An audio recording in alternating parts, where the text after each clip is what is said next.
समझा? तो ये रे डायग्राम आपके फ्रंट में होना जरूरी है। इवन अगर आपके पास टेक्स्ट बुक भी है, वो भी ओपन करके रख सकते हो। अगर आपका डायग्राम में मिस्टेक है, मेरे डायग्राम से एक बार अपना हर एक फर्स्ट डायग्राम मेरे डायग्राम से प्लीज कंपेयर करो। देखो कि ये ई और बी सामने आ रहा है आपको, ये दो ट्राइंगल्स दिख रहे हैं या नहीं दिख रहे हैं, ये रेज आपको पैरेलल दिख रहे हैं या नहीं दिख रहे हैं, this A and this one C F. अगर ये दो ट्राइंगल्स आपके डायग्राम में दिख रहे हैं परफेक्टली, आपने नेमिंग किया है, this is B, this is C and this are parallel, तो अपना डायग्राम सामने रखो। अदरवाइज डबल ये करके आप अपने स्क्रीन पे मल्टीपल स्क्रीन करके ये डायग्राम को फ्रंट में रखो पूरे टाइम। जब मैं आपको डेरिवेशन सिखाऊंगी तो आपको डेरिवेशन बहुत इजीली क्लिक होगा। कर सकते हो ये? ठीक है, let's go ahead. First explaining this ray of diagram. Everyone keep your रे diagram in front of you. मेरा स्क्रीन और ये वाला स्क्रीन हर कोई अपने सामने रखेगा। Okay, so this was our two parallel rays. Actually this wavefront is coming, this wavefront is AB. हम लोग AB एक plane wavefront को perpendicular means perpendicular to the plane of the paper, and this mirror is also perpendicular to the plane of the paper, बाहर की तरफ आ रहा है दोनों। हमने क्या, और हमने इस पर्टिकुलर ये जो प्लेन है इसको हमने क्रॉस सेक्शन लिया है कि हम देख सके कि एग्जैक्टली कैसे इंसिडेंस हो रहा है। हमने क्या किया, इस वेव फ्रंट को एक एंगल से इस रिफ्लेक्टिंग सरफेस पे स्ट्राइक करवाया। ठीक है, नाउ आई कैन सी कि मेरा जो ए पॉइंट है वो पहले रीच करेगा, बी पॉइंट थोड़ा पीछे है। ओके, एक रे जो होता है वो एक प्लेन वेव फ्रंट होता है हाइजेंस प्रिंसिपल के हिसाब से। We are going according to the Huygens principle. Now ये ए पॉइंट पहले रीच करेगा, बी पॉइंट थोड़ा सा पीछे है। ठीक है, नाउ होगा क्या, जैसे ही ये ए पॉइंट यहाँ पे रीच करेगा, एक टाइम टी के बाद, कैपिटल टी के बाद मेरा बी जो है वो सी पे रीच करने वाला है।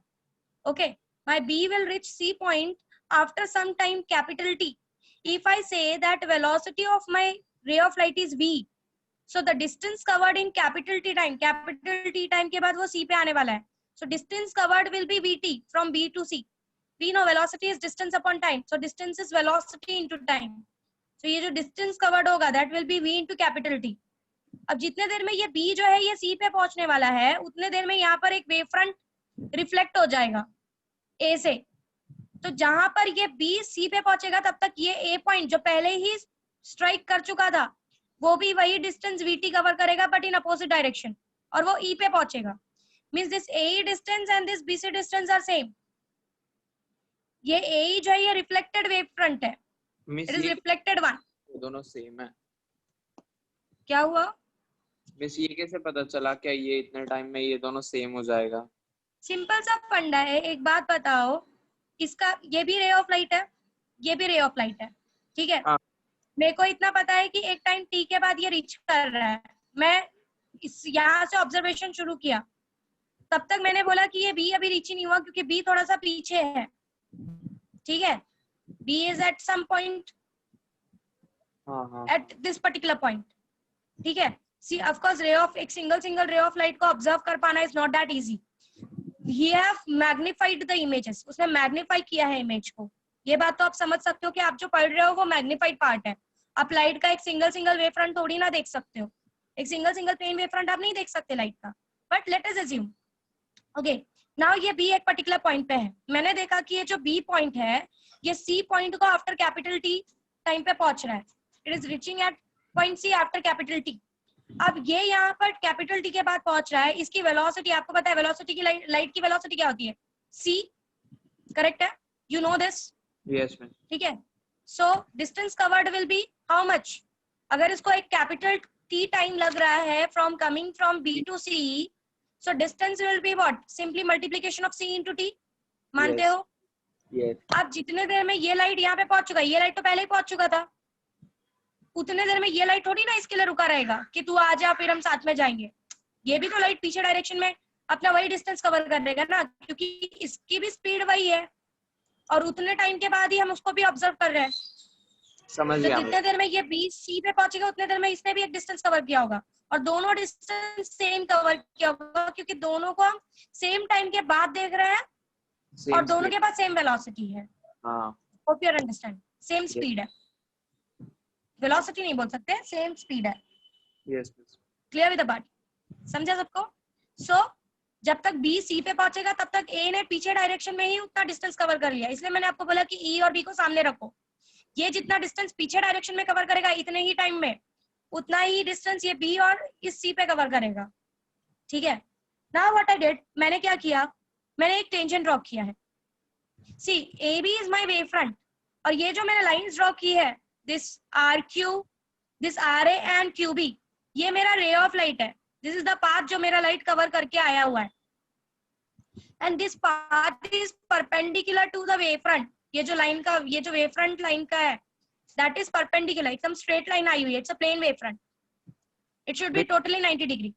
मिस वो परपेंडिकुलर वाला बताओ ना क्या है वो, ए बी कुछ परपेंडिकुलर नहीं क्यों? है, सी सिंपल सा फंडा है कि it's a plane wave front, आप एक प्लेन वेव फ्रंट ले रहे हो, ठीक है, plane wave front means it is simply an plane. तो आप जो ये जो डिस्टेंस ले रहे हो, आप जब उसको प्लेन बोलते हो तो it will be what, 90 degree to the surface. ये आपका वेव फ्रंट का एनवेलप है, ये सरफेस है, तो उसका जो रे होता है ना, that ray is perpendicular to that particular surface, तभी आप इसको एक प्लेन बोलते हो, it becomes a plane. So this path covered is perpendicular to this AB. Yes miss, Clear? समझा। Now what? ये पार्ट तो क्लियर हो गया कि this RA and QB, these are the ray of light. This is the path of the light. A B ठीक है, ये construct ऐसा ऐसा ऐसा ऐसा आगे आगे आगे आगे आगे आगे बढ़ता हुआ आ रहा है। ठीक है, पहले यहाँ था, यहाँ था, यहाँ था, यहाँ था, अभी ये पॉइंट पे पहुंचा है जहाँ पे ए ने इसको स्ट्राइक कर दिया, बी अभी थोड़ा दूर पड़ा हुआ है। बी एक टाइम के बाद, कैपिटल टी के बाद सी पे पहुंचा है। तब तक मुझे पता चला कि ए तो मेरा पहले ही स्ट्राइक कर चुका था, तो जितने देर में बी अभी सी पे पहुंच रहा है उतने देर में मेरे ए ने पीछे डायरेक्शन में कुछ पॉइंट कवर कर लिया है, और ये उतना ही पॉइंट है जितना ये है। ठीक है, so A is equals to B C. सबको क्लियर हुआ कि ये ए बी सी के बराबर क्यू हो रहा है? मैं क्यू सामने सामने बनाने बोल रही हूँ। सबको ये बात क्लियर हुआ? कोई डाउट है किसी को यहाँ पे? नहीं ठीक है, okay, now let's go ahead. अगर किसी को कुछ भी डाउट है रे डायग्राम में तो प्लीज पूछो, मैं इसे बार बार आपको क्लियर करने की कोशिश कर रही हूँ चीजों को कि why this A and B C is being same. आपका एक फ्रेंड है, उस फ्रेंड ने बी से सी तक आने के लिए कैपिटल टाइम टी लिया, आपका और आपके फ्रेंड की वेलोसिटी दोनों की सेम रखी गई है, बट आप इस पॉइंट पे पहुंच चुके हो, तो जितने देर में आपका फ्रेंड यहाँ से यहाँ भी टच करने वाला है उतने देर में आप एक पर्टिकुलर डिस्टेंस कवर करोगे, बट दोनों की स्पीड मैंने सेम रखी है।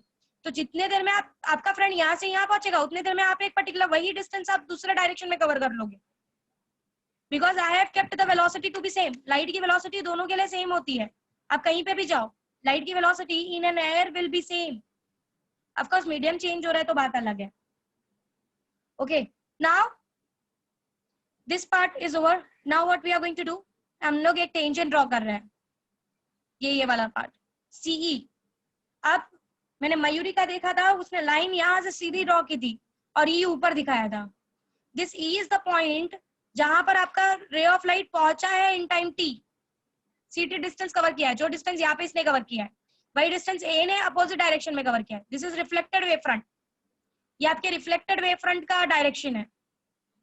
Now what, keep it in mind कि ये जो टेंजेंट हमने ड्रॉ किया है, अब एक बात याद रखो, ये पॉइंट ने यहाँ पे मीट किया, इसके बाजू में एक पॉइंट है, इसके बाजू में एक पॉइंट है, इसके बाजू में एक पॉइंट है, हर पॉइंट एक एक करके यहाँ पे आके मीट करने वाला है।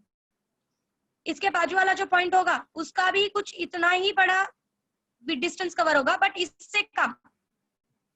इसके बाजू का जो पॉइंट होगा उसका भी कुछ एक अमाउंट डिस्टेंस कवर होगा, बट इस मैक्सिमम वाले से कम। तो इस तरीके से हर पॉइंट अपना वेव फ्रंट बनाएगा।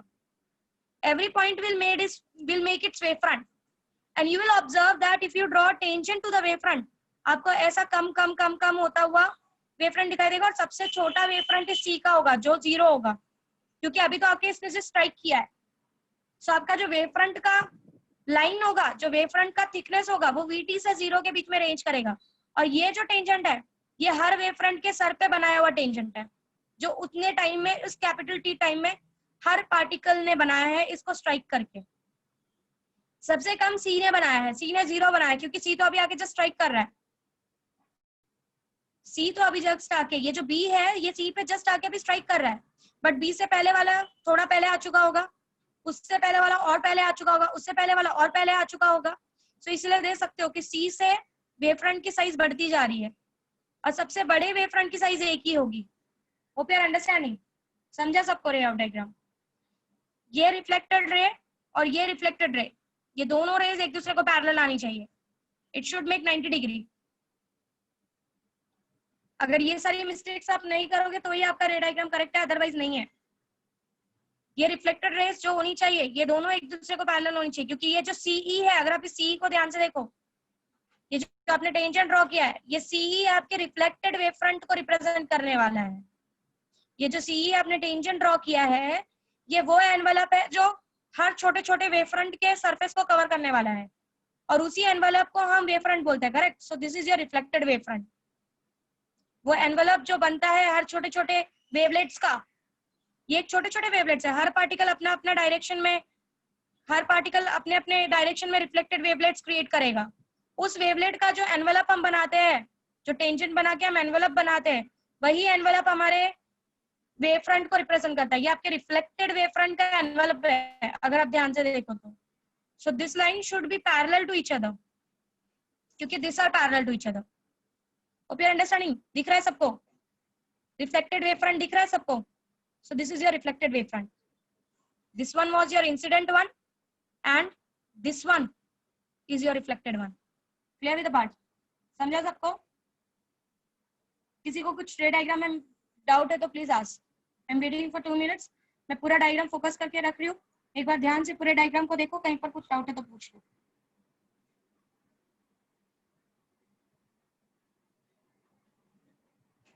हर पॉइंट को ध्यान से देखने की और समझने की कोशिश करो। अपने सामने ये रे डायग्राम कंटिन्यूअसली रखना जब हम डेरिवेशन प्रूफ करेंगे।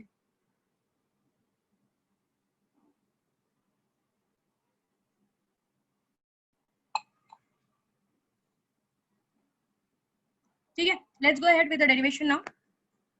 अगर आपको कोई डाउट नहीं है तो डेरिवेशन के साथ जाते हैं। प्लीज रे डायग्राम अपने सामने रखो, सो दैट मैं जो भी पॉइंट्स लिखते जा रही हूँ वो पॉइंट्स आप रिलेट कर पाओ अपने रे डायग्राम के साथ। This derivations are very important as exam point of view. या आते हैं, या तो रिफ्लेक्शन का वो लोग पूछते हैं या तो रिफ्रैक्शन का पूछते हैं, दोनों में से कोई एक हाइजेंस प्रिंसिपल का रे डायग्राम पक्का एग्जाम में बोर्ड्स में आता है for 5 to 6 marks। So let's go ahead. सबसे पहले हमने क्या कंसिडरेशन लिया? Let us consider a plane wave front AB, plane wave front AB striking the reflecting surface। हमने एक प्लेन वेव फ्रंट AB लिया which is striking the reflecting surface, and this wave front as well as this reflecting surface are perpendicular to the plane of the paper. They are perpendicular to the plane of the paper. मतलब आपका mirror भी बाहर की तरफ है और आपका जो प्लेन वेव फ्रंट है वो भी बाहर की तरफ है। हम उसका क्रॉस सेक्शन लेकर उस प्लेन वेव फ्रंट का स्ट्राइकिंग देखने वाले हैं रिफ्लेक्टिंग सरफेस के ऊपर। Okay, now what? AB, second point, your plane wave front AB, plane wave front AB is making an incident angle,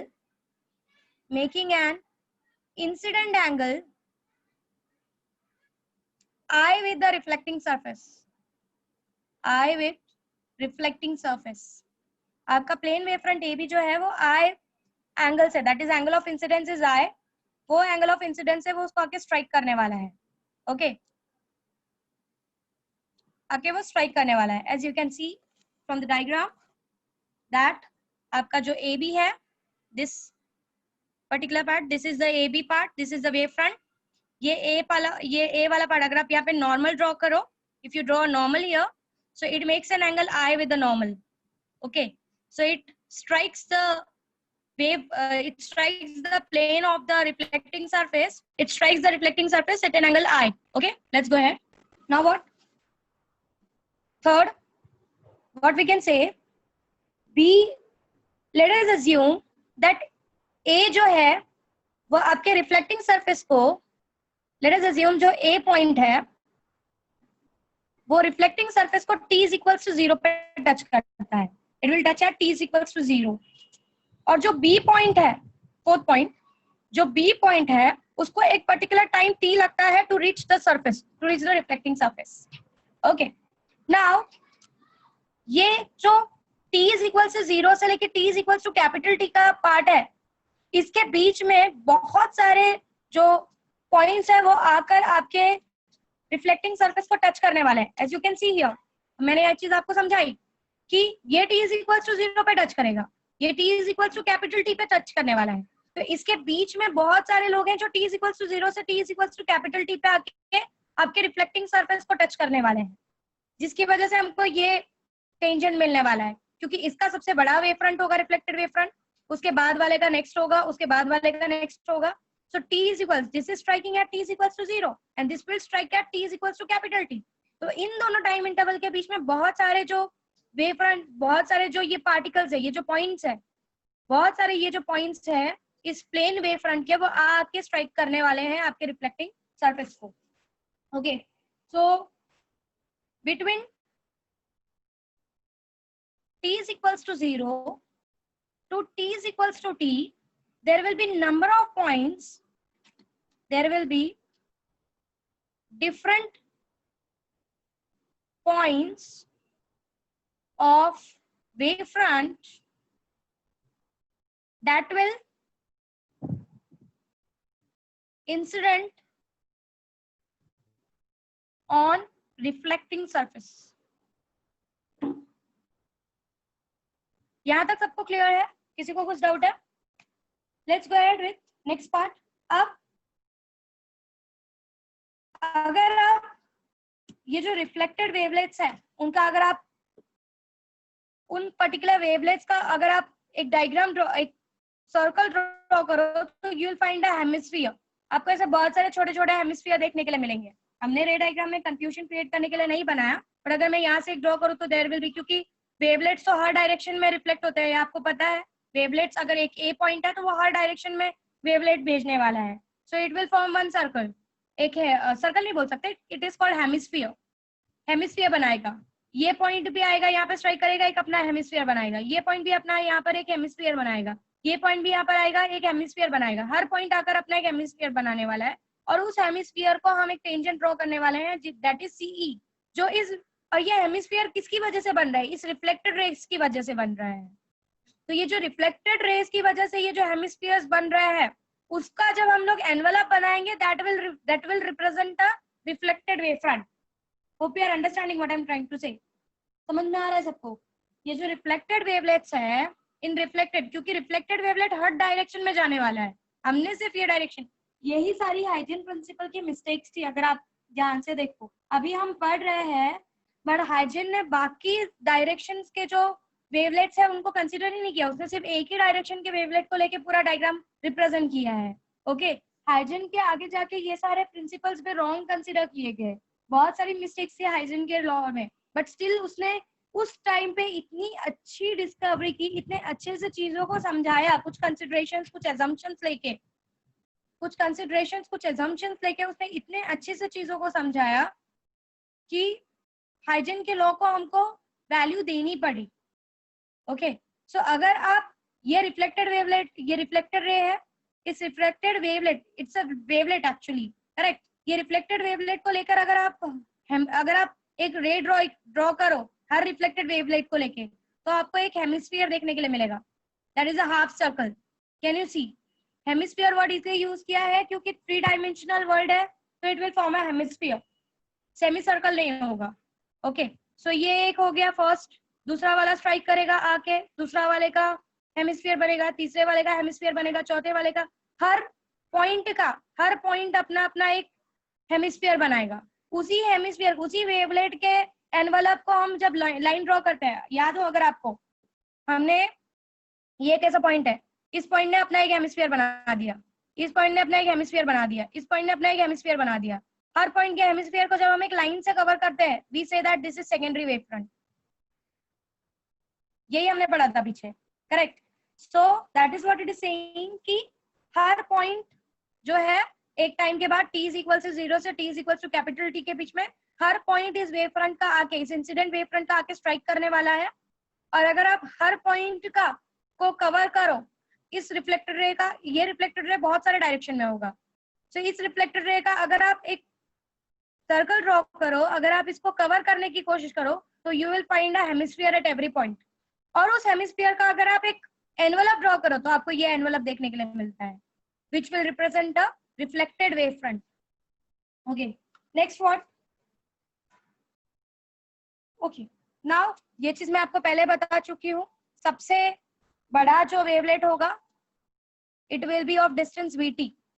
जो सबसे बड़ा वेवलेंथ अपोजिट डायरेक्शन में क्रिएटेड होगा वो vt होगा, जो a से e तक जाएगा। उसके बाद के बाकी क्या आएंगे, उसके बाद के बाकी क्या आएंगे जो इससे थोड़े छोटे होंगे, and you will reach to the where c।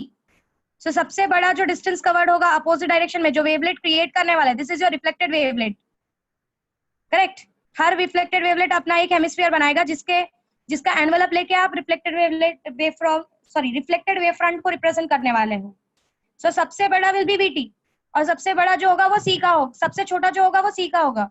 So range will be between VT to 0।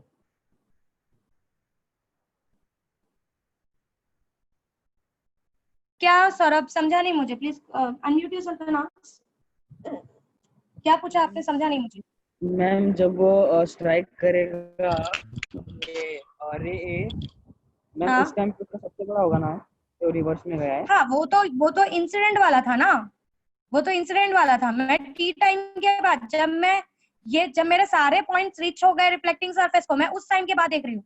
This are, मैं इसके एरोस तो देखो, दिस आर रिफ्लेक्टेड वन। तो जितने देर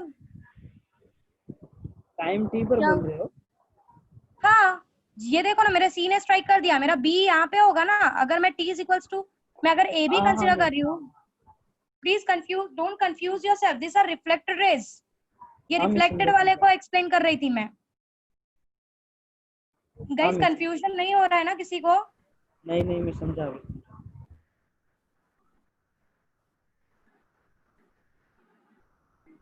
क्या हुआ साहिल?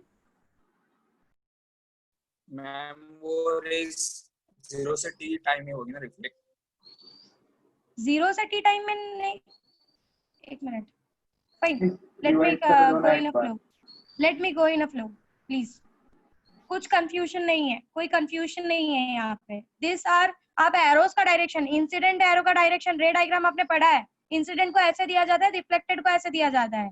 इंसिडेंट ये t इज इक्वल टू 0 पे हुआ था, ये t is equal to capital T पे ये इंसिडेंट हुआ है। मैं कैपिटल T के बाद सारे रेस को दे रही हूँ। जब ये t इज इक्वल टू 0 पे इंसिडेंट हो गया और ये t is equal to capital T पे हो रहा है, तो ये यहाँ पे रुका थोड़ी रहेगा, ये पीछे डायरेक्शन में जाएगा ना। जितने देर में c अभी रिच कर रहा है उतने डायरेक्शन में, उतने देर में, उतने कैपिटल टाइम t में आपका जो a है वो पीछे डायरेक्शन में उसने एक डिस्टेंस कवर किया होगा। समझ में आ रहा है? समझ में आ रहा है मैं क्या बोल रही हूँ? एवरीवन प्लीज यस और नो में आंसर करो। तो जितने देर में आपका b जो है वो t पे, b जो है वो c पे पहुंचेगा, इस टाइम में b जो है वो c पे पहुंचेगा, दोनों का स्पीड सेम है, उतने टाइम में a जो है वो e पे पहुंच चुका होगा। डिस्टेंस कवर किया है तो a ने भी ct डिस्टेंस कवर किया है in opposite direction, because a अब रिफ्लेक्ट बैक होगा। अब a का पॉइंट भी a t is equal to 0 पे आके स्ट्राइक किया, a के बाजू वाला पॉइंट थोड़ा सा बाद में स्ट्राइक करेगा, a के उसके बाजू वाला पॉइंट थोड़े बाद स्ट्राइक करेगा, और ये सारे रिफ्लेक्ट हो जाएंगे। तो जब तक मैं c आके टच करने वाला है तब तक में ये सारे रिफ्लेक्शन हो जाएंगे, बट सबका रिफ्लेक्शन का जो साइज होगा वो अलग अलग होगा। It will go on decreasing, क्योंकि हर पॉइंट a के बाद आके स्ट्राइक करने वाला है। तो जहां पर a ct कवर कर रहा है अपोजिट डायरेक्शन में, वहां पे a, ये जो सेकेंड वाला पॉइंट है वो ct से थोड़ा कम होगा, थर्ड वाला पॉइंट ct इससे थोड़ा और कम होगा, फोर्थ वाला पॉइंट इससे थोड़ा और कम होगा, फिफ्थ और कम, सिक्स्थ और कम, इस तरीके से कम कम होते होते जो डिस्टेंस कवर्ड होगा वो ct से 0 के बीच में होगा, क्योंकि c ने बिल्कुल डिस्टेंस नहीं कवर किया। c तो अभी जस्ट v तो अभी जस्ट c पे पहुंचा है, उसका तो कोई रिफ्लेक्शन अभी तक हुआ ही नहीं। ये सारे रिफ्लेक्टेड रेस के डायरेक्शंस हैं। अंडरस्टूड? समझा सबको? यस और नो? यस मिस समझा। Yes miss. Okay fine. So हमारा जो वेव फ्रंट, जो रिफ्लेक्टेड वेव फ्रंट बनने वाला है, उस रिफ्लेक्टेड वेव फ्रंट का साइज CT से 0 के बीच में एग्जिस्ट करेगा। सबसे बड़ा वेव फ्रंट जो रिफ्लेक्टेड वेव फ्रंट होगा वो A की वजह से होगा, that will cover a distance of CT। उसके बाद वहां से कम कम कम कम होते होते सबसे छोटा जो वेव फ्रंट होगा, एक्चुअली जो एग्जिस्ट ही नहीं कर रहा अभी, तो जस्ट वो पॉइंट आके स्ट्राइक हुआ है, दैट विल बी 0। तो योर वेव फ्रंट का साइज, आपके हेमिस्फीयर का साइज आपका CT से 0, मतलब C is the speed of light. Okay, sometimes it is represented by VT also. So VT से 0 तक वो एग्जिस्ट करेगा। नाउ आपने ये जो मैंने आपको पहले बताया, जो हमने ये टेंजेंट ड्रॉ किया, दिस टेंजेंट, ये C पॉइंट है ना, और ये जो A पहुंचा था वो E पे पहुंचा था। तो ये जो टेंजेंट है ये सारे रिफ्लेक्टेड रेज को का एनवलप है। तो ये जो टेंजेंट है, ये जो CE है, this is your reflected wave front. और ये जो ये जो अंदर के एरोज है, that will act like a wavelet. समझ में आ रहा है?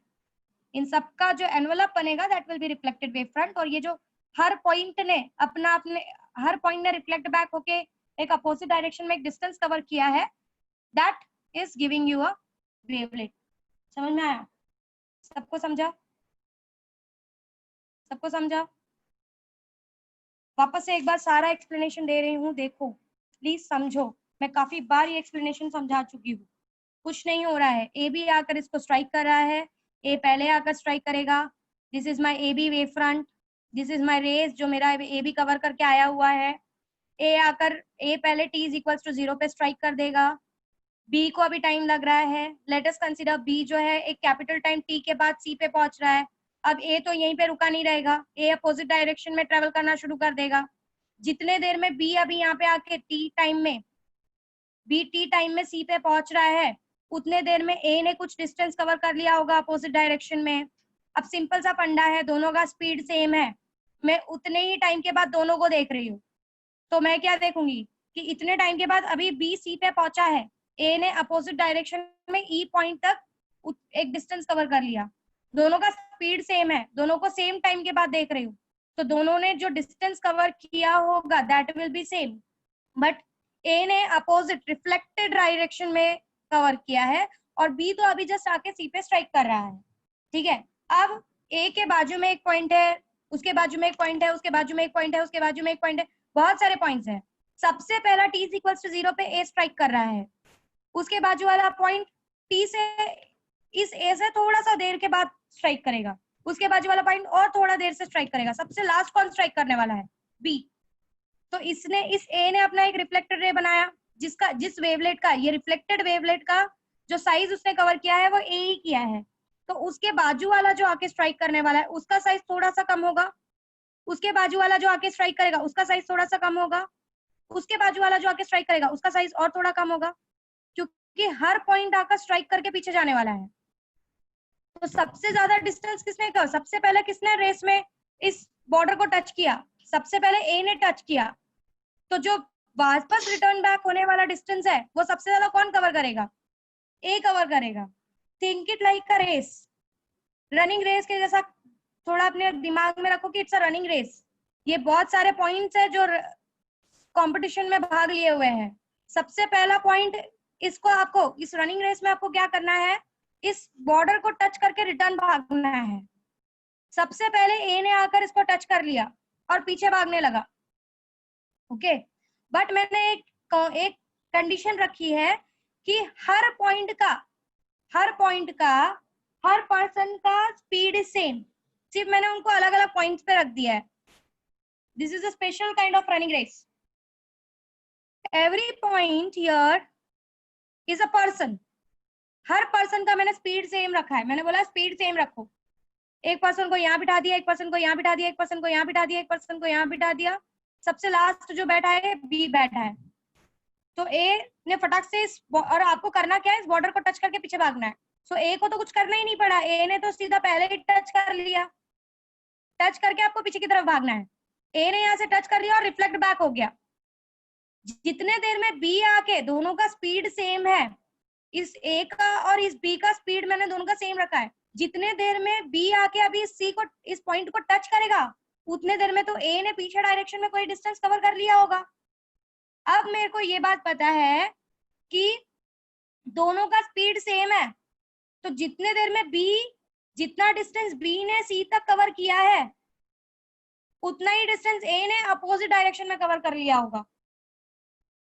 अब ए के, इस ए बच्चे के बाजू वाला जो पार्टिकल है, ए बच्चे के जो बाजू वाला पर्सन है, वो आके ए के बाद ही इस पॉइंट को टच करेगा।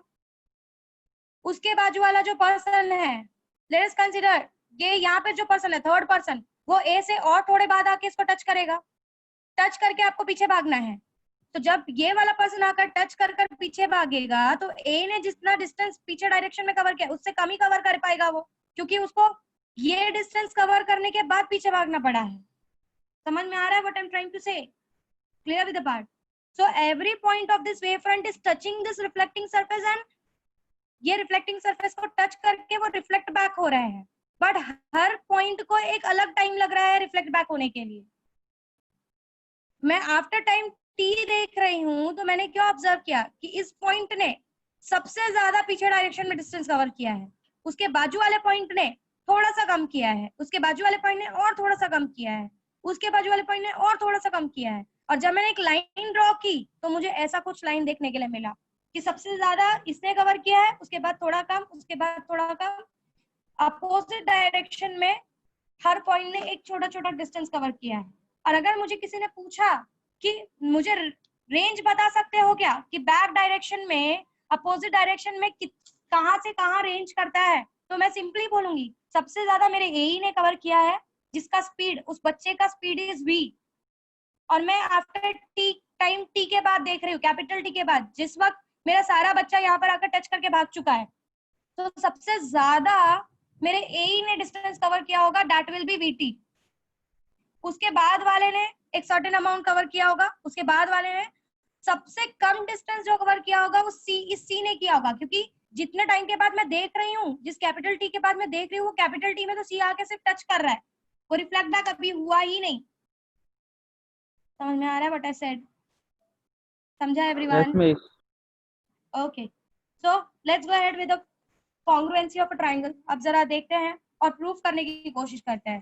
प्लीज रे डायग्राम्स अपने अपने सामने रखो हर कोई, क्योंकि पूरा रे डायग्राम का यूज में लेने वाली हूँ। नाउ वी नो दैट कि जो AE है, that is a reflected ray AE, जो A वेवलेट रिफ्लेक्ट बैक हुआ है, that will be equals to BC, जो रिफ्लेक्टेड रे था AE का, और जितने देर में BC पे पहुंच रहा था, AE is equals to BC, and if I say V is the velocity of light, and after I am watching at time t, जितने टाइम t में मेरे B ने आके C को टच किया है, that will be V into t। ये condition सबको समझा क्या है?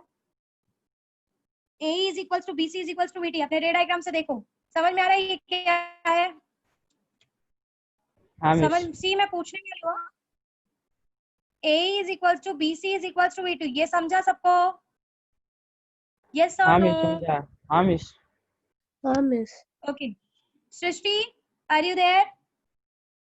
Srishti, are you there? Please answer me। अगर नहीं समझा तो भी आंसर करो,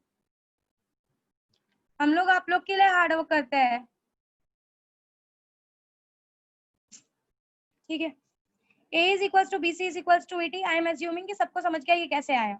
अब मुझे पता है AE क्या है, AE मेरा रिफ्लेक्टेड वेवलेट है, BC, B से C तक आने के लिए उसको कैपिटल T का टाइम लगा है, तो distance covered will be VT। जितने देर में B से C डिस्टेंस कवर करेगा, उतने ही देर में A से E रिफ्लेक्टेड डायरेक्शन में कवर कर लेगा। So the distance covered by both the wavelength will be, both the waves will be same, that is VT।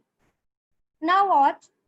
We know AP is normal। अपने diagram को देखना, AP is normal to MN। AP is normal to MN, दिख रहा है सबको AP? AP is normal to MN। MN is your reflecting surface। Okay, now angle RAP, तो देखो angle RAP is equals to angle of incidence। Angle RAP, this is angle RAP here everyone, RAP, this is your angle of incidence, correct है? Let's go ahead, angle RAP is equals to angle of incidence. Next was, अब बहुत ध्यान से समझो मैं जो समझा रही हूँ, ग्रे डायग्राम पे पूरी तरीके से फोकस्ड रहो. हम इस ट्राइंगल में एंटर करने वाले हैं. अब जरा ध्यान से देखो. Yo everyone, angle RAP is angle of incidence. This is I. ठीक है, ये RA जो है, this RA is perpendicular to AB. मानते हो? This RA is perpendicular to AB. ये है, ये पार्ट. ठीक है, now if it is perpendicular to AB, ये मेरा I है, तो ये जो पार्ट होगा, दिस पार्ट, ये मेरा क्या हो जाएगा? This total is 90. बताओ जरा, ये I 90 है, minus I. तो this will be 90 minus I. 90 minus I. This will be simply 90 minus I. ये पूरा मेरा 90 माइनस I होगा. अब जरा ध्यान से वापस देखो, अगेन दिस इज 90 डिग्री. ये पूरा 90 डिग्री है, करेक्ट है? ये पूरा 90 डिग्री है, और ये मेरा 90 माइनस I है, तो ये वाला पार्ट क्या होगा? दिस पार्ट क्या होगा? Total is 90, total is 90, this part is 90 minus I, सो ये जो अंदर का पार्ट होगा that will B I. Means angle BAC, angle BAC is I. Clear with the part? समझा सबको? क्लियर हुआ सबको? ये क्लियर? Let's go ahead. लिख के लेते हैं जरा, लिख के लेते हैं जरा. Let's go ahead. RAP I था, देखते जाओ. हमको पता है RA is perpendicular to AB, correct है? And AP is perpendicular to MN. Clear? Now what? If RAP is I, angle PAB, जरा ध्यान से देखो, एंगल PAB कहां पर आ रहा है? Angle PAB, observe angle PAB. PAB दिखा? PAB will be what? PAB will be what? 90 minus I. Clear? So angle BAC, angle BAC will be again I. इसका रीजन मैंने बता दिया आपको, क्योंकि AP भी परपेंडिकुलर है किसको? AP भी परपेंडिकुलर है किसको? MN को. MN को. MN. ये क्लियरिफिकेशन हुआ कि ये BAC I कैसे आया? सबको समझा? Clear? Yes, should I go ahead? आगे की तरफ बढ़ू? Yes. अब दूसरा साइड देखो, सेकेंड पार्ट को वापस देखते हैं. अब इसको जरा ध्यान से देखो, ये साइड, ये C वाला पॉइंट, दिस पॉइंट. ओके, वापस से ये मेरा रिफ्लेक्टेड रे का, रिफ्लेक्टेड वेव फ्रंट का ये परपेंडिकुलर वाला पार्ट है. This is my reflected wave front, correct? ये पूरा अगर मैं छुपा दूं तो ये एनवेलप मेरा रिफ्लेक्टेड वेव फ्रंट को रिप्रेजेंट कर रहा है. सो ऑफ कोर्स अगर ये मेरा रिफ्लेक्टेड वेव फ्रंट को रिप्रेजेंट करने वाला है और ये टेंजेंट है, दिस इज अ टेंजेंट, ये मेरा टेंजेंट है, तो ये 90 डिग्री बनाएगा. ये चीज हमने यहाँ पे भी की थी. ये जो पाथ है और ये जो प्लेन था, ये मेरा इंसिडेंट वेव फ्रंट था, तो मेरा ये लाइन और incident wave front was making 90 degree. वैसे ही रिफ्लेक्टेड वेव फ्रंट और ये part will make a 90 degree. ये पूरा 90 डिग्री बनाएगा. Okay, now this is my R. ये मेरा R है, ठीक है? ये पूरा क्या होगा? अगर ये पूरा 90 है तो ये इतना पार्ट क्या होगा? This part 90 minus R. 90 minus R. अब मुझे पता है कि ये भी 90 miss. डिग्री है, ये पूरा 90 डिग्री है. सेम फिनोमिना है जो वहां पे देखो भाई, ये पूरा 90 डिग्री है. सो ये वाला पार्ट क्या हो जाएगा? That is angle ECA. ये अगर पूरा 90 है, ये पूरा 90 है, दिस इज 90 माइनस R, ये पार्ट इज 90 माइनस R, तो ये क्या बन जाएगा? R. मानते हो? Yes, ma'am. समझा है? क्लियर हुआ सबको? हाँ miss. Should we go ahead कि वापस बताऊं? No miss. No, miss. Should we? Okay, then we will go ahead. अब हमने ये चीज बाजू वाले के लिए भी देख ली. एट पॉइंट C हमने क्या देखा? हमको पता है कि FC, जरा देखते जाओ अपने डायग्राम में, FC is perpendicular to CE. देख रहे हो? FC, जरा ध्यान से देखो, FC is perpendicular to CE and मैंने उसके नॉर्मल को Q डैश नाम दे दिया, so it will be CQ dash will be perpendicular to AC बोलो या MN बोलो, एक ही बात है। ACQ इस पॉइंट को भी लेके कंसीडर कर सकते हो, दिस इज AC। MN पूरा कंसीडर करो या AC कंसीडर करो, that is okay. Okay, now what, same phenomena, यही जो पीछे हमने देखा वही हम लोग कंसीडर करने वाले हैं वापस। हमको पता है angle FCQ dash is equals to R। देखो जरा, FCQ dash is equals to R। Okay, angle ECQ dash is equals to 90 minus R. ECQ dash is equals to 90 minus R. Connect कर पा रहे हो? कनेक्ट कर पा रहे हो? हाँ miss. Therefore, Yes, ma'am. angle ACE is equals to R. Angle ACE आपको R मिलेगा। Now, यहाँ पे अगर आप इन दोनों ट्राइंगल्स को देखो,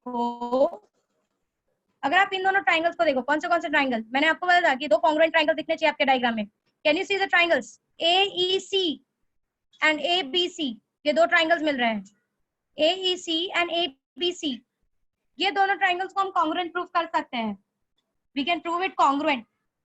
इसको हम कॉन्ग्रुएंट प्रूफ करने की कोशिश करते हैं। कॉन्ग्रुएंट प्रूफ करने के 4 टेस्ट होते हैं, साइड एंगल साइड, बहुत सारी चीजें पढ़ी है ना in your 10th standard. 4 test से आप प्रूव कर सकते हो। यहाँ पे हम साइड एंगल साइड का यूज करेंगे। क्या हो गया सौरभ? कॉन्ग्रुएंट मतलब इक्वल ट्रायंगल्स क्या? कॉन्ग्रुएंस मतलब दे हैव कॉन्ग्रुएंसी, उनके पास कुछ सिमिलैरिटीज है देखने के लिए। आप पीछे जाके 10th स्टैंडर्ड वापस रिवाइज करो, congruency of a triangle, it's in geometry. So now we are going to prove it congruent. Okay, now एक साइड सिमिलर मिल गया, AEC में AC इज कॉमन, AEC और ABC में AC साइड कॉमन है, AEC और ABC में BC side same है, दो साइड सेम मिल गए हमको, और एक एंगल चाहिए, बोथ आर मेकिंग 90 डिग्री। देखो जरा, both have 190 degree. So side angle side test prove that AEC and ABC are congruent triangles. AEC and ABC are congruent triangles. Side angle side test से prove कर रहे हैं। This is side, AC common है दोनों में, AEC और ABC में, ये दोनों triangles में AC is common, एक side मिल गया। AE and BC is same, दूसरा side मिल गया, और both are 90 degree, both are right angle triangles, so एक एंगल मिल गया। So side angle side test proves that the triangles that we are considering in this ray diagram are congruent triangles. They are congruent in nature. So AEC triangle, triangle AEC and triangle ABC side angle side test से proof होता है कि they are congruent triangles. They are congruent triangles.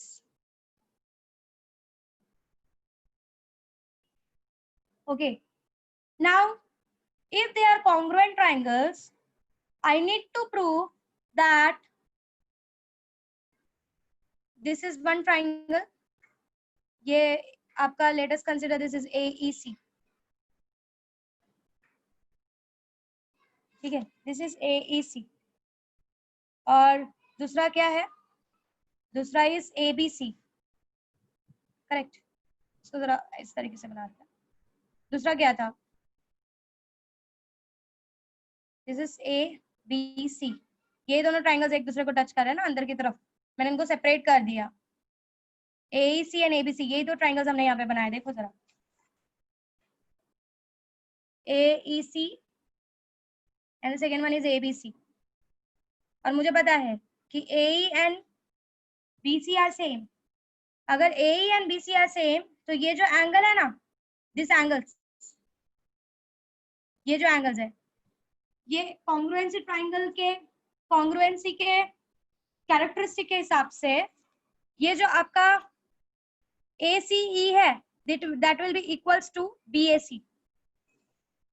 आपका जो ये AEC, sorry, आपका जो ये वाला पार्ट है, according to the characteristic of your congruency का जो टेस्ट होता है, उसके हिसाब से ये जो आपका BAC दिख रहा है, ये वाला पार्ट, अगर दो ट्राइंगल्स एक दूसरे को सिमिलर होते हैं और साइड एंगल साइड टेस्ट से वो प्रूफ होते हैं कि दे आर सिमिलर, तो ये वाला जो पॉइंट होता है दैट इज BAC, ये पॉइंट, और ये वाला जो पॉइंट है, ये जो सामने वाले पॉइंट्स है, ये जो सामने वाले एंगल्स है, वो एक दूसरे को बराबर होते हैं. मतलब according to the congruency of triangle, जिसको हमने R बोला है, वो हमारा I भी है, because according to test of congruency this two angles will be same. That is your BAC will be equals to your ACE. So angle ACE is equals to angle BAC, that is equals to I. But हमने अभी ऊपर proof किया कि angle ACE तो R था, और वहीं पे नीचे हम कॉन्ग्रुएंसी के हिसाब से बोल रहे हैं एंगल ACE I है. दिस मीन्स दैट ये कब पॉसिबल है? When I is equals to R. और ये तो हमको प्रूफ कर रहा था. This is my law of reflection. ये मेरा फर्स्ट लॉ ऑफ रिफ्लेक्शन है जो कि प्रूफ हो गया कि I is equals to R है. समझ में आया सबको? हाँ, किसी को कुछ डाउट है तो प्लीज आस्क, अदरवाइज फिर आगे बढ़ूंगी. ये ACE is equals to I congruency की वजह से आया. It's because of the congruency of a ma'am triangle. एक बार ऊपर दिखाओ ना.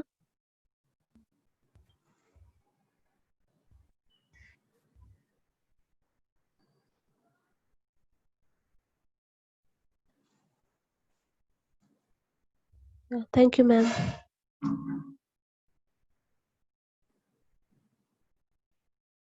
पूरा डेरिवेशन एक बार आपको गो थ्रू करवा रही हूँ, ध्यान से देखो, कुछ नहीं समझे तो पूछो, अदरवाइज फिर हम आगे जाएंगे और हम इसका सेकेंड लॉ देखेंगे कि वो जो बोलता है कि सेकेंड लॉ में कि all the incident ray, normal and reflected ray are in the same plane. ये सेम प्लेन का फिनोमेना है क्या एग्जैक्टली, इसका फंडा क्या है, इसका मीनिंग क्या है, वो हम आगे जाके समझेंगे. वो भी यहाँ पर इसी रे डायग्राम से हम प्रूव करेंगे. तो मैं आपके सामने पूरा डेरिवेशन रख रही हूँ, आप अपने सामने रे डायग्राम रखो, इस डेरिवेशन को देखने की कोशिश करो, आप समझ में आया. हमने A is equals to BC is equals to BT proof किया. हमको पता है A shows the direction of propagation of reflected ray.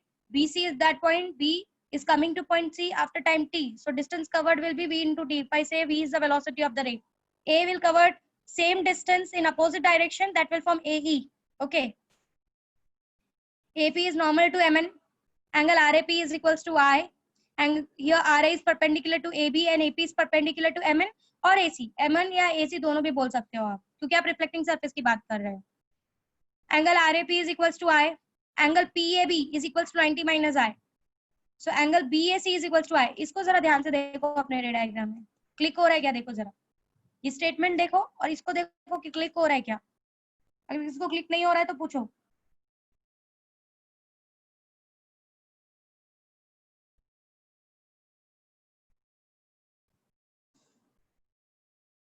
Should we go ahead? फिर हमने C पॉइंट पे देखा, C पॉइंट पे भी सेम फिनोमेना यूज किया. FC Q डैश हमारा R है, FC जो है वो CE को परपेंडिकुलर है, तो रिमेनिंग जो एंगल होगा, जो बचा हुआ एंगल होगा, that will B 90 minus R. तो मैं हमको ACE जो है वो R मिल जाएगा, क्योंकि ये जो लाइन बनेगी ये भी परपेंडिकुलर बनेगी. अगर ये 90 माइनस R है तो ये बचा हुआ R हो जाएगा. अब according to the congruency of a triangle, that is side angle side test, AC common angle है, AE और BC दोनों सेम है, एक एक एंगल 90 डिग्री बना रहा है, मतलब it is an right angle triangle. Side angle side test से प्रूफ होगा कि वो जो दो ट्राइंगल दिख रहा है वो कॉन्ग्रुएंट है, जिसमें AE BC के बराबर है. ओके, सो हम लोग को ये बोलेंगे कि angle ACE will be equals to angle BAC. Your angle ACE will be equals to angle BAC. ये congruency का property है. This is property of a congruency. But अभी हमने ऊपर ACE को R बोला, नीचे I बोल रहे हैं, तब ये तो तभी possible है जब angle I is equals to angle R होगा. This is which is first law of reflection. Done. Yes, miss. Okay, let's go ahead. Next law prove करते हैं. इसको मैं ना राइट एंगल ट्राइंगल, इसको राइट हैंड रूल लेके prove करने की कोशिश करूंगी. जरा ध्यान से देखते जाओ. राइट हैंड में मैं सिर्फ, since it is a paper and a plane, we will use only two dimensional condition proof लेके सॉल्व करने की कोशिश करते हैं. This is perpendicular, correct. ये परपेंडिकुलर है. तुम्हारा जो व्हाट वी कैन से, जो रिफ्लेक्टिंग सरफेस है वो परपेंडिकुलर है.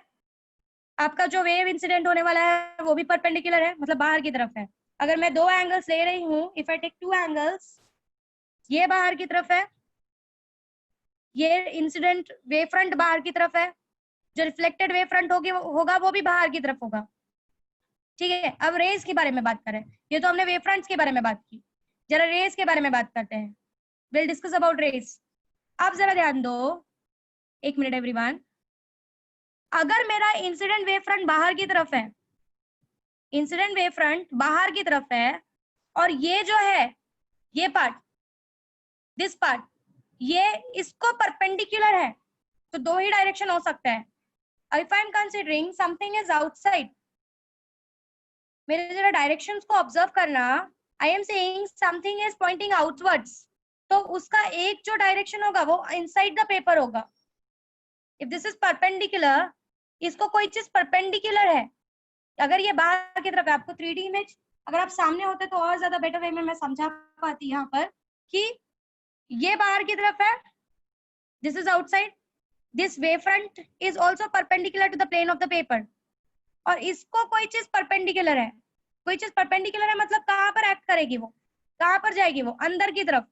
It will be inside the plane of the paper, plane के अंदर की तरफ पॉइंट करेगी. मतलब आपका जो इंसिडेंट रे है ये इसको perpendicular, means this is going inside the paper, ये प्लेन ऑफ द पेपर में जा रहा है. ओके.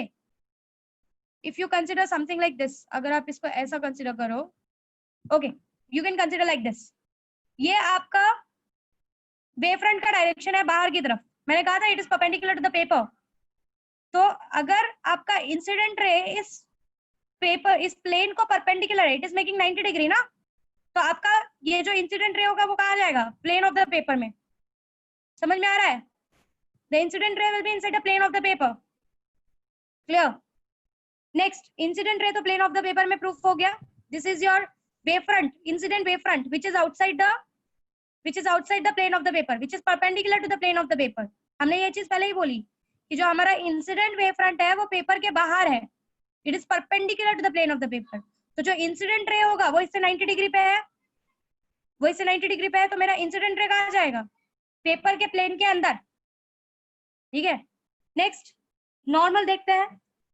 नॉर्मल किसको परपेंडिकुलर है, नॉर्मल किसको परपेंडिकुलर है, it is also perpendicular to the plane of the paper, reflecting surface से परपेंडिकुलर है. अगर मेरा मिरर बाहर की तरफ आ रहा है तो नॉर्मल देखो कहाँ जा रहा है, नॉर्मल कहाँ जा रहा है, प्लेन ऑफ द पेपर में. ठीक है. रिफ्लेक्टेड रे देखते हैं. अब reflected ray, this is my reflected ray, ये मेरा रिफ्लेक्टेड वेव फ्रंट है. वेव फ्रंट बाहर की तरफ आ रहा है, wave front is a 3D, wave front बाहर की तरफ आ रहा है, तो रिफ्लेक्टेड रे का डायरेक्शन देखो जरा. रिफ्लेक्टेड रे का डायरेक्शन कहाँ जा रहा है, पेपर के प्लेन के अंदर. मींस इंसिडेंट रे, नॉर्मल और रिफ्लेक्टेड रे, ये तीनों मुझे पेपर के प्लेन के अंदर मिले, means they are in the same plane. समझ में आया मैंने क्या बोला, समझा? जरा वापस से डायग्राम को ध्यान से देखो. This is my incident wave front. Incident wave front हमने कहा था it was perpendicular to the plane of the paper. अगर ये परपेंडिकुलर है तो ये डायरेक्शन, अगर ये 90 डिग्री में बना रहा है, या आप ये लेके कंसीडर करो या ये लेके कंसीडर करो, एक ही बात है. अगर आप ये 90 डिग्री बना रहा है तो ये अगर बाहर की तरफ है तो ये कहाँ जा रहा है, इसका डायरेक्शन कहाँ जा रहा है, inside the paper, inside the paper. दूसरा वाला 90 डिग्री इनसाइड द पेपर जाएगा. ओके. नेक्स्ट, अगर आप ये वाला पार्ट ले रहे हो, that is reflected ray. Reflected ray किसको परपेंडिकुलर होगा, your reflected ray is perpendicular to reflected wave front. Reflected wave front का डायरेक्शन बाहर की तरफ से है, तो आपके रिफ्लेक्टेड रे का डायरेक्शन कहाँ जा रहा है, अंदर की तरफ. मतलब इंसिडेंट रे भी अंदर की तरफ पॉइंट कर रहा है, रिफ्लेक्टेड रे भी अंदर की तरफ पॉइंट कर रहा है। नॉर्मल देखते हैं जरा, नॉर्मल किसको परपेंडिकुलर है? इस मिरर को, मिरर बाहर की तरफ है, mirror is perpendicular to the paper. तो अगेन आप देख सकते हो, अगर mirror is perpendicular to the paper, बाकी दोनों डायरेक्शन कहाँ जा रहे हैं? Inside the plane of the paper. बोलना सिर्फ ये था कि they incident ray, normal and reflected ray, ये तीनों एक ही प्लेन में आते हैं। They reside in the one plane. किसी ने मुझे पूछा था कि मिस एक प्लेन का मतलब क्या है? Inside in a one plane, इसका मतलब ये है कि अगर आपका ये प्लेन है, अगर ये आपका प्लेन है तो इस प्लेन के अंदर रिसाइड कर रहे हैं। ऐसा नहीं है कि कोई एक परपेंडिकुलर है, कोई एक अंदर है। एक प्लेन में होने का मतलब है कि हर कोई एक ही डायरेक्शन में डायरेक्ट कर रहा है। सबका यूनिट जो है, जो आपका नॉर्मल यूनिट वेक्टर होता है, वो सारा एक ही डायरेक्शन में डायरेक्ट कर रहा है। तो सारे के सारे पेपर के प्लेन के अंदर जा रहे हैं। ओके, मैम कोई और मैम हेलो बोलो। मिस, कोई और एग्जांपल हाँ सौरभ बोलो। मिस कोई कोई सा और एग्जांपल? एग्जांपल। सिंपली एक बात याद रखो कि when they are saying in the plane, when they are saying in the plane, इसका मतलब ये है कि all are going inside the plane, that's all। सबका डायरेक्शन inside the plane है। ओके, तो ठीक है, फाइन। कभी हम लोग फ्रंट में मिले तो मैं ये बात तुम लोगों को सामने खड़े होकर एक्सप्लेन करने की कोशिश करूंगी। फिलहाल second law, from ray of diagram you can see that, from ray of diagram you can see that आपका इंसिडेंट रे, आपका रिफ्लेक्टेड रे और आपका नॉर्मल, ये तीनों जो होता है वो एक प्लेन में रिसाइड करता है। They remain inside the single plane, that is what is second law. Second law यही बोलता है कि आपका इंसिडेंट रे, आपका रिफ्लेक्टेड रे और आपका नॉर्मल, ये तीनों जो होगा वो एक प्लेन में प्रेजेंट होगा। They will be present in a single plane.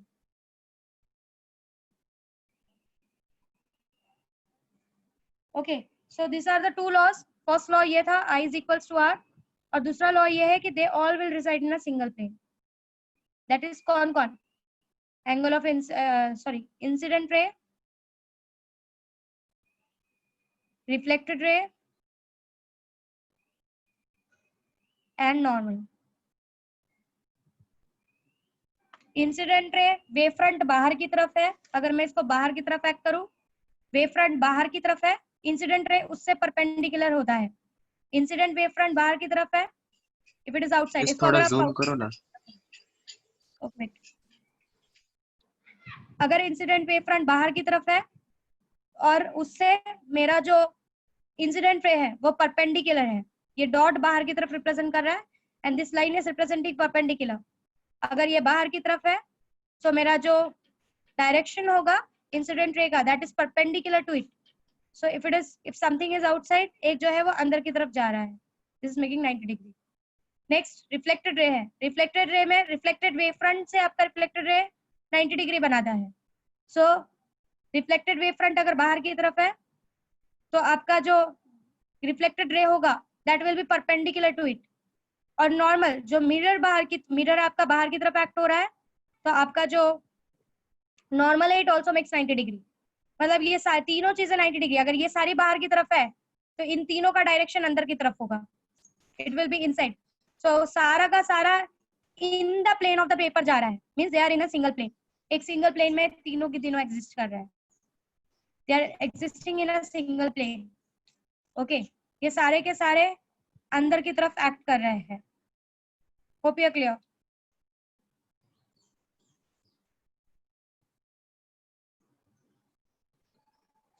ठीक है, so incident ray, reflected ray and your normal, they all lie in the plane of the Same plane. paper. They all lie in the plane of the paper.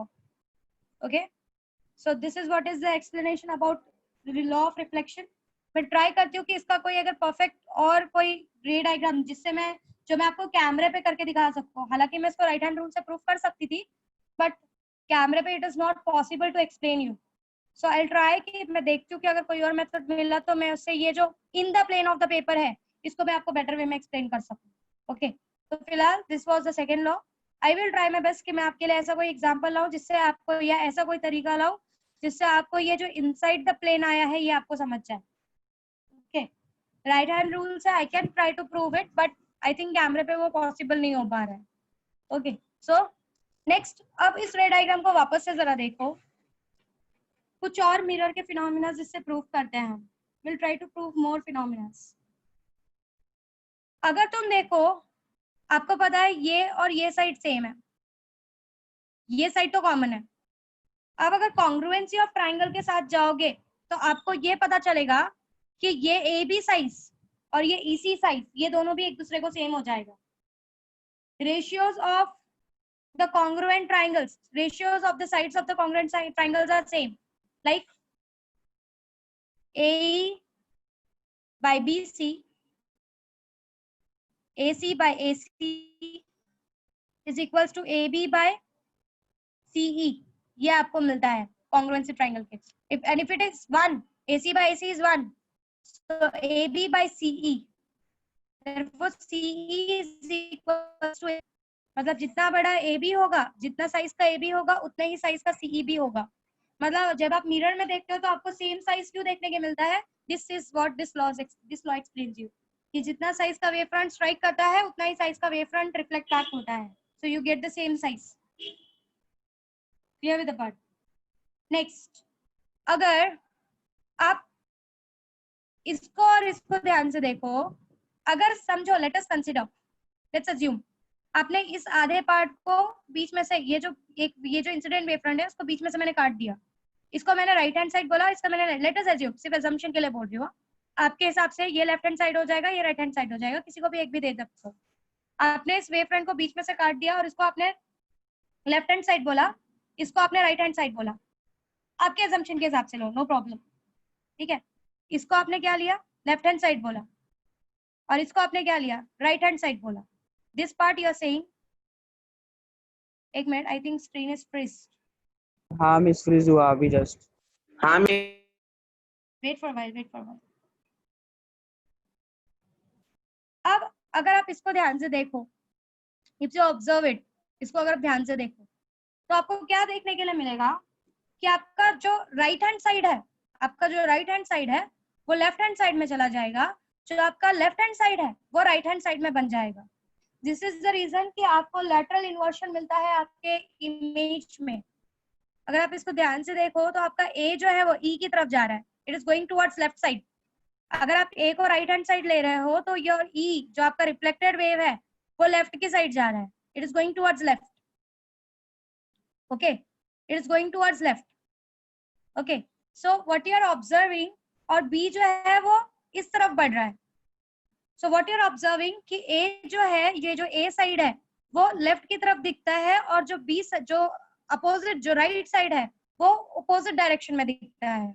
So that is why you observe a lateral inversion in the image. This is what is the explanation of Huygens principle. या Huygens principle ने explain किया कि मेरा A जो है वो E side में जाता है और जो C का रिफ्लेक्शन है वो अपोजिट डायरेक्शन में जाता है, मतलब जो राइट है वो लेफ्ट बन जाता है, जो लेफ्ट है वो राइट बन जाता है, and you get a lateral inversion there. You find out the lateral inversion. Okay. So this was all which Huygens explained by its principle. कि we observe the lateral inversion because of this ray diagrams. ये रे diagram की वजह से, okay, because of this ray diagram we observe the part as a lateral inversion. अगर मैं इसको उठाकर इसको इसी तरीके से इस पे रखने की कोशिश करूं तो मेरे को क्या मिलेगा कि ई ऊपर की तरफ चला जाएगा, क्योंकि ई ने ज्यादा डिस्टेंस कवर किया है, और सी नीचे की तरफ आ जाएगा, तो मेरा जो ऊपर था वो नीचे हो गया, जो नीचे था वो ऊपर हो गया। ए मेरा नीचे था बट उसने पहला रिफ्लेक्शन ले लिया तो वो ऊपर की तरफ चला गया, और सी मेरा पीछे था बट उसका लेट रिफ्लेक्शन की वजह से अगर मैं यहाँ रख दूं इसको उठा के, तो सी मुझे नीचे की तरफ मिलेगा और ए का जो रिफ्लेक्शन है वो मुझे ऊपर की तरफ मिलेगा। मींस पूरा इन्वर्ट हो रहा है, जो ऊपर है वो नीचे मिल रहा है, जो नीचे है वो ऊपर मिल रहा है, जो लेफ्ट है वो राइट बन रहा है, जो राइट है वो लेफ्ट बन रहा है। This is which is called as lateral inversion. समझ में आ रहा है मैं क्या बोल रही हूँ? समझा? ये ए पॉइंट जो है ये नीचे था, ये बी पॉइंट जो है ये ऊपर था, ठीक है, बट इसमें क्या देखने के लिए मिल रहा है, जो ए पॉइंट है वो ऊपर है और जो बी जो सी बना हुआ है वो नीचे है।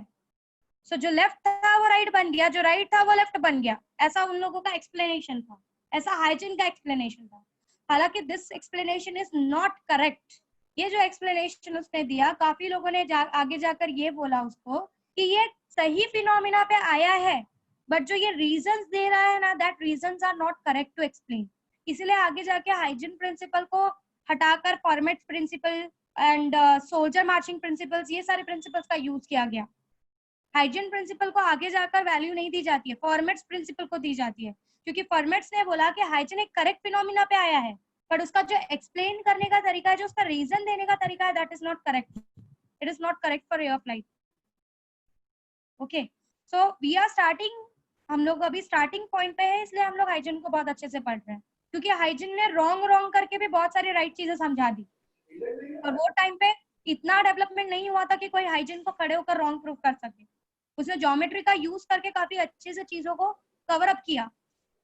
लास्ट फिनोमेना समझा, A is becoming left and B is becoming right. अगर मैं ए को राइट बोल रही हूँ, ए नीचे है, मैंने इसको राइट बोल दिया, इसको लेफ्ट बोल दिया, तो जब मेरा रिफ्लेक्टेड आ रहा है तो राइट वाला मेरा लेफ्ट में चला गया, ऊपर की तरफ चला गया, और जो सी है वो नीचे की तरफ आ गया। सो पूरा ऐसा इन्वर्जन हो रहा है, उल्टा हो रहा है, which we observe as lateral inversion. Size same होता है बट लैटरल इन्वर्जन होता है when we observe in the mirror. This is what is the explanation of Huygens principle for law of reflection. किसी को कुछ डाउट है तो पूछो। If you have any doubt, please ask. Otherwise, we will stop here. I think इतना ही हो पाएगा आज. Time is over.